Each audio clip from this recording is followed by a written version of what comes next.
النبی، نماز میں سنت پہ عمل کرنے میں، دین پر عمل کرنے میں، شریعت پر عمل کرنے میں اور مکمل پابندی والی زندگی گزارنے میں، اطاعت والی زندگی گزارنے میں اگر کچھ تھوڑا سا فائدہ مل گیا اور پیسے بھی ملنے لگے اور دنیا بھی آنے لگی اور کسی طرف سے کوئی بات چیت مخالفت وغیرہ نہیں ہوئی، اطمأن بہ، یہ مطمئن ہو جاتا ہے، کہتا یہ اچھی چیز ہے، دینداری تو بڑی اچھی چیز ہے، ہمیں کیا پتہ تھا۔ وَإِنْ أَصَابَتْهُ فِتْنَةٌ، اور اگر کبھی آزمائش ہو جائے، کبھی آزمائش ہو، تھوڑا سا امتحان ہو، انقلب علی وجہ، پیٹ دکھا کے چلا جاتا ہے، خسر الدنیا والآخرہ، دنیا و آخرت دونوں کا خسارہ ہے اس کا۔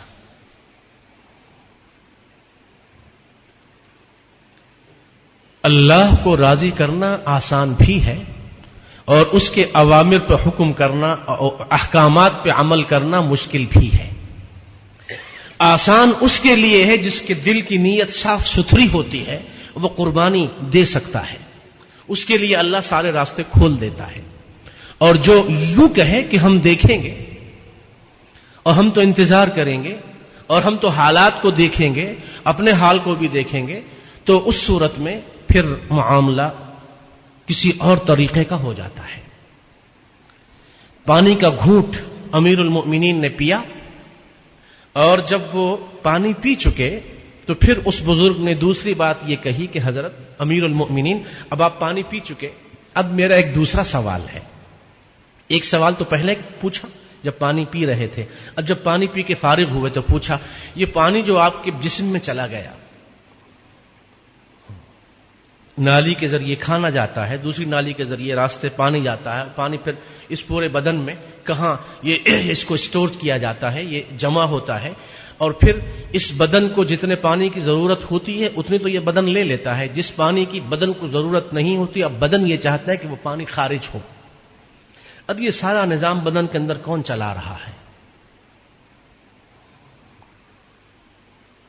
جس کو دنیا میں تم نے بھلا دیا، جس کا نام غلطی سے بھی تمہاری زبان پہ نہیں آتا، سب کا نام لیتے ہو، سب کی تعریفیں کرتے ہو، سب کی تمہیں بڑی فکر رہتی ہے، لیکن کبھی یہ بھی سوچا کہ جو تم پر تمہاری ماؤں سے زیادہ شفقت کرنے والا ہے اور تمہارے باپ سے زیادہ تم پہ شفقت کرنے والا ہے، جس سے زیادہ شفیق اس دنیا میں اور کوئی نہیں، نہ تمہاری بیوی ہے، نہ تمہاری والدہ ہے، نہ تمہارا والد ہے، نہ تمہاری اولاد ہے، نہ تمہارے بہن بھائی ہیں، کوئی بھی نہیں، وہ ہے اللہ سبحانہ وتعالی، جس نے ہر نعمت دی اور قدم قدم پہ تمہاری حفاظت کی، تمہیں ماں کے پیٹ کے 3 اندھیروں میں رکھا۔ سورہ زمر کی 6 آیت میں فرمایا یخلقکم فی بطون امہاتکم خلقا من بعد خلق فی ظلمات 3، 8-9 مہینے ماں کے پیٹ میں 3 اندھیروں میں تمہیں کس نے کھانا کھلایا، کس نے پانی پلایا، کس نے غذا کھلائی۔ اور علماء نے بڑی عجیب بات لکھی کہ ماں کے پیٹ میں اس بچے کو ناف کے ذریعے کھلایا پلایا جاتا ہے اور منہ کو بند رکھا جاتا ہے تاکہ یہ جب دنیا کی زندگی میں آئے تو اس کا منہ پاک صاف ہو، اس لیے کہ اس منہ کو پاک صاف نام کے لیے استعمال کیا جانا ہے جو کہ اللہ کا اسم ذات ہے۔ ہمارے منہ کو اللہ نے ہماری ماؤں کے پیٹ میں پاک صاف رکھا کہ ہم دنیا کی زندگی میں آ کے اس کا پاک صاف نام اپنے زبانوں پر لائیں۔ ہم نے اس منہ کا حلیہ بگاڑ دیا، سگریٹ اور بیڑی اور نشہ اور تمباکو اور پھر غیبت اور پھر جھوٹ اور بہتان اور لعن طعن اور گالی گلوچ، فضول بکواس باتیں۔ پاک صاف منہ پاک صاف ذات نے دیا، ہم نے کیا کیا؟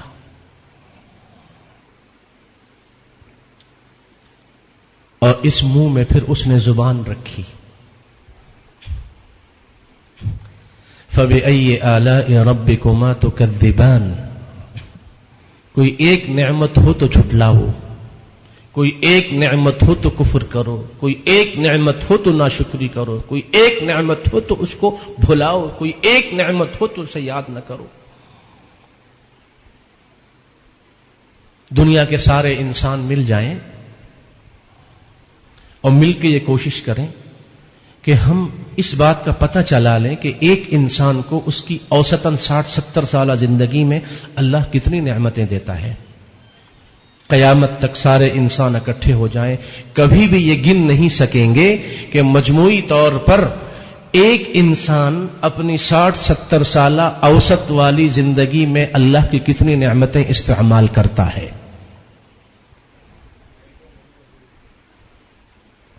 اسی لیے قرآن پاک میں اللہ نے فرمایا وَإِن تَعُدُّوا نِعْمَةَ اللَّهِ لَا تُحْصُوهَا، اللہ کی نعمتوں کو گننے پہ آؤ تو تم گن نہیں پاؤ گے۔ امیر المؤمنین نے جب پانی پیا فارغ ہوئے، پھر انہوں نے کہا، سوال کرنے والے اور بزرگ نے، کہ اب اگر یہ پانی بدن سے نہ نکلے تو کیا کریں گے؟ پیشاب بند ہو جائے تو کیا کرو گے؟ تو انہوں نے کہا جو کچھ میرے پاس ہے ساری دنیا میں لوٹا دوں گا۔ میں کہا اچھا؟ تو کہا کہ سنیے، آپ کی یہ جو بادشاہت و سلطنت و دنیا ہے، اس کی حقیقت تو دو قطرے پانی کے برابر بھی نہیں ہے۔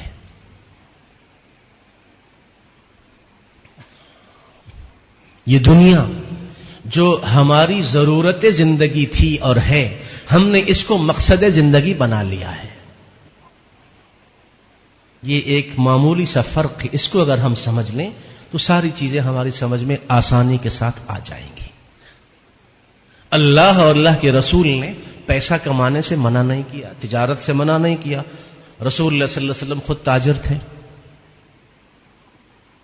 لیکن یہ بتایا ہے کہ دیکھو سنو، ایک ہے ضرورت زندگی، ایک ہے مقصد زندگی۔ تم شوق سے کالج میں پڑھو، پارک میں پھولو، جائز ہے جہازوں پہ اڑو، چرخ پہ چھولو، پر ایک سخن بندہ عاجز کا رہے یاد، اللہ کو اور اپنی حقیقت کو نہ بھولو۔ فکر آخرت یہ ہے مقصد زندگی،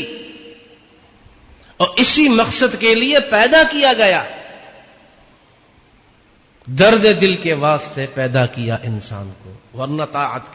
کے لیے کچھ کم نہ تھے کروبیاں۔ کروبی یہ فارسی کا لفظ ہے،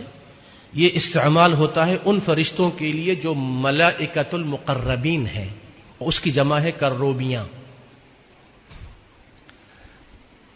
عبادت کے لیے، صرف عبادت کے لیے، تسبیح کے لیے، تحمید کے لیے تو فرشتے ان کی وہ بہت تھے۔ انسان کو کیوں پیدا کیا؟ اس لیے کہ زمین پر اللہ کے دین کا گواہ بنے، اللہ کے دین کو نافذ کرے، اللہ کے دین کا داعی بنے، اس لیے ہمیں پیدا کیا۔ آخرت کی تیاری ہم کریں۔ دنیا جو ہے یہ کھیتی باڑی ہے، مزرعۃ الآخرہ، یہاں تیاری ہو رہی ہے آخرت والی زندگی کے لیے۔ ہم بہت سارے مراحل سے گزر کے آ چکے ہیں، اور ابھی کچھ مرحلے اور باقی ہیں۔ آج تک کوئی انسان ایسا نہیں پیدا ہوا جس نے موت کا انکار کیا ہو۔ اللہ کے وجود کے منکر ہیں، رسولوں کے منکر ہیں، کتابوں کے منکر ہیں، قیامت کے منکر ہیں، جنت کے منکر ہیں، فرشتوں کے منکر ہیں، جزا و سزا کے منکر ہیں، لیکن آج تک کسی مذہب والے، کسی بھی صاحب عقل انسان نے موت کا انکار نہیں کیا۔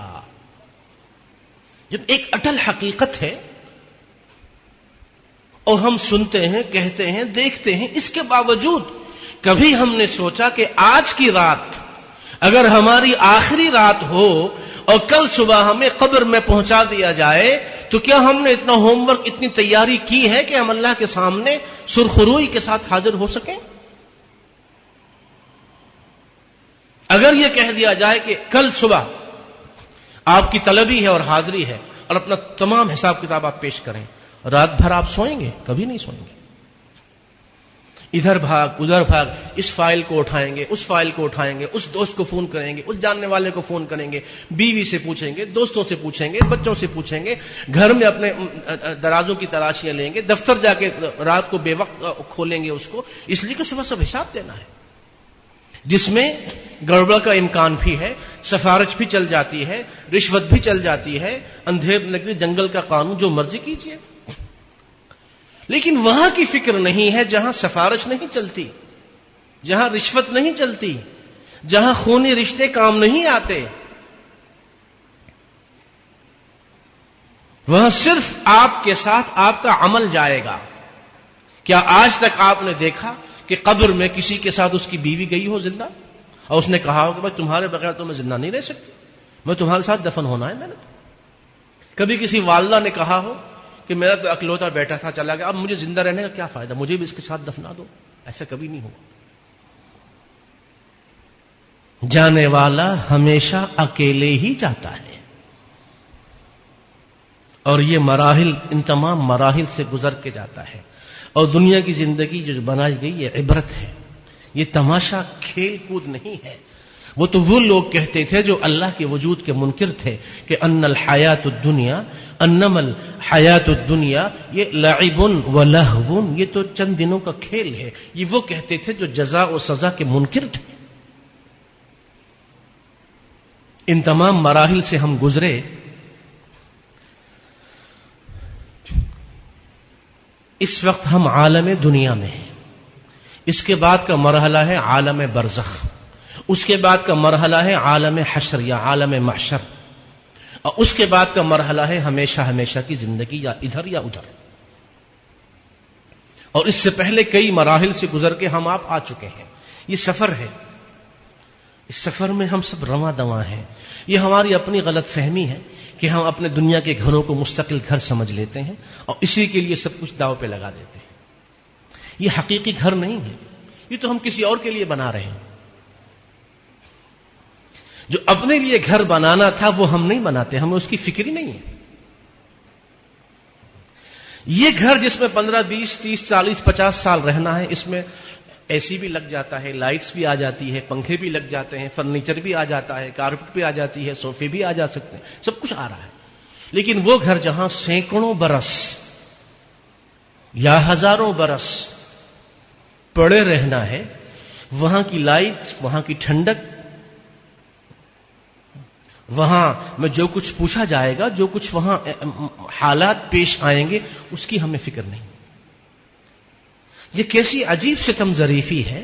اور ہم کہاں سے وہ عقل لائیں، اور کہاں سے وہ ہوش و حواس لائیں، اور کہاں کی وہ سمجھ بوجھ لائیں، اور کیسے جھنجھوڑیں، اور کیسے لوگوں کو اٹھائیں، اپنے آپ کو بھی اور دوسروں کو بھی، کہ ہم کب اپنی نیند سے بیدار ہوں گے، کب ہم قبر کی تیاری کریں گے، کب ہم قیامت کی تیاری کریں گے، کب ہمارا ذہن اس طرف جائے گا کہ اللہ کے سامنے ہم نے حاضر ہونا ہے، اللہ کے سامنے روبرو ایسے کھڑے ہونا جیسے آج اس وقت ہم ایک دوسرے کے سامنے بیٹھے ہوں۔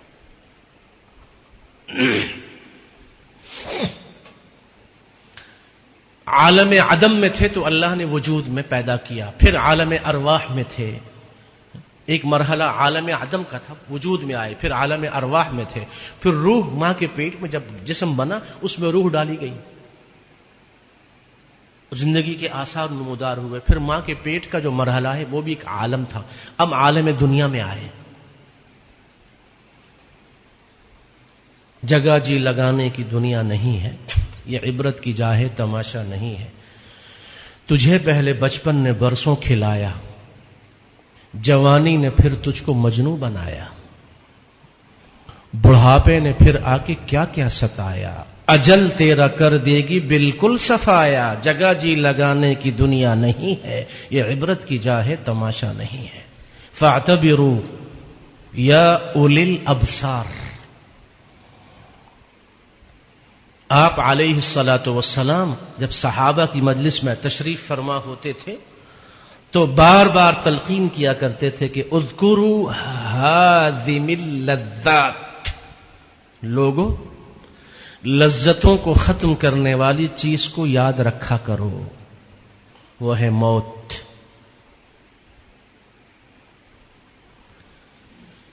اور آپ علیہ الصلاۃ والسلام برا ابن عازب رضی اللہ عنہ فرماتے ہیں، ابن ماجہ میں یہ حدیث ہے کہ قبرستان تشریف لے گئے، مردے کو دفنایا گیا، ہاتھ میں ٹہنی تھی کسی درخت کی، زمین کو کورید رہی، اور ایک روایت میں یہ ہے کہ جب ان کو دفنایا گیا آپ فارغ ہوئے تو آپ بہت روئے، بکا حتی بل الثرى، اس قدر روئے کہ جہاں تشریف فرما تھے وہ زمین بھیگ گئی آپ کے آنسوؤں سے. اور پھر صحابہ سے فرمایا اخوانی لمثل هذا فاعدوا، اے میرے بھائیوں اس دن کی، اس وقت، اس جگہ، اس چیز کی تیاری کرو. مقصد زندگی اللہ کی عبادت اور فکر آخرت ہے. ضرورت زندگی اور ضروریات زندگی حلال اور مباح اور جائز، ان سے اسلام نے کبھی منع نہیں کیا، لیکن ہر عمل میں یہ بتایا کہ اللہ کا اس امت کے ساتھ خصوصی شفقت والا معاملہ یوں بنا ہے کہ جب یہ دیکھا، امام مالک نے اپنی موطا میں یہ بات لکھی ہے کہ جب رسول اللہ صلی اللہ علیہ وسلم کے سامنے ایک مرتبہ یہ ذکر ہوا اور آپ نے صحابہ رضی اللہ عنہم کو سنایا کہ پہلے زمانوں میں ایسے لوگ گزرے جن کی عمریں ہزارہ برس تھیں، ان میں ایک شخص وہ تھا جس نے 1000 برس تک، بعض روایات میں ہے 400، بعض میں 600، بعض میں 700، بعض میں 1000 برس تک پلک چھپکنے کے برابر بھی اللہ کی نافرمانی نہیں کی. سبحان اللہ، پلک چھپکنے کے برابر.